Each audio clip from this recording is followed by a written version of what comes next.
there's no sense in even considering outcomes if people aren't doing any of the learning that we put in place, right? So the very first step I see is let's understand the activity. Let's understand what's happening. Are people consuming? Are they adopting?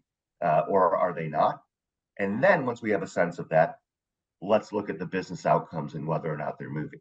If let's say there's a big focus on client communication, business writing, client service, right? You push that out to everybody, but then you find you're still getting complaints and things haven't changed.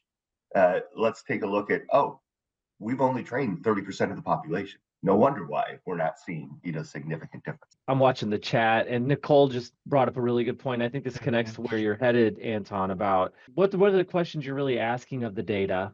And I think this is where AI becomes really helpful once you have a good, clean set of data that you've filtered out who's on leave, and so you have the data pool that you're looking for, and then you can ask questions of that data. And I think it really touches on what Nicole is asking about. How does this connect to the business? What's really the business question that's being asked? So what I'm going to do next is open up 3 breakout rooms. With that being said, Anton, Kyle, David, I'd like to hand it back to you all to talk about the breakouts, or to respond to the breakouts. What we talked about was a more comprehensive way to look at measurement and trying to discern then, did the training in fact move the needle, or was it something else? It might have been manager's influence. It might have been a peer's influence, some informal coaching that was happening.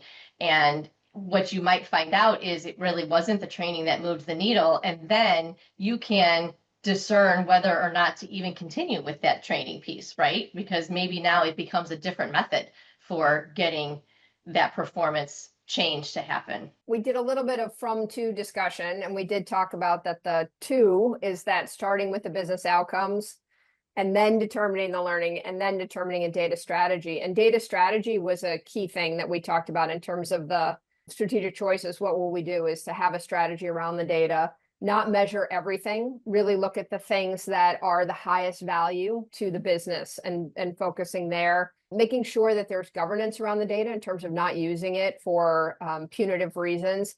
And then also considering some of the unintended consequences of what we're measuring, right? And making sure that we're not having, we're trying for one thing and ending up with another.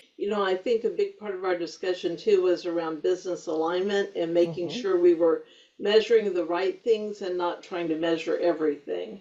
What is the outcome that you are looking for? So maybe it was not clear enough for us to understand what you are really trying to implement. But from the risk perspective, is my point that I forced a little bit, is L&D needs to do something in measuring, in putting metrics on how you connect learning development with business outcome. So I think this is the risk if L&D doesn't provide metrics proving the value of L&D. There's a lot of noise today in boardrooms where we can cut costs across the organization if it using AI. I know that it sometimes is premature, but this is the thinking of board members, because they are looking to the numbers, right? And say, okay, if it's no growing revenues, let's go to cost.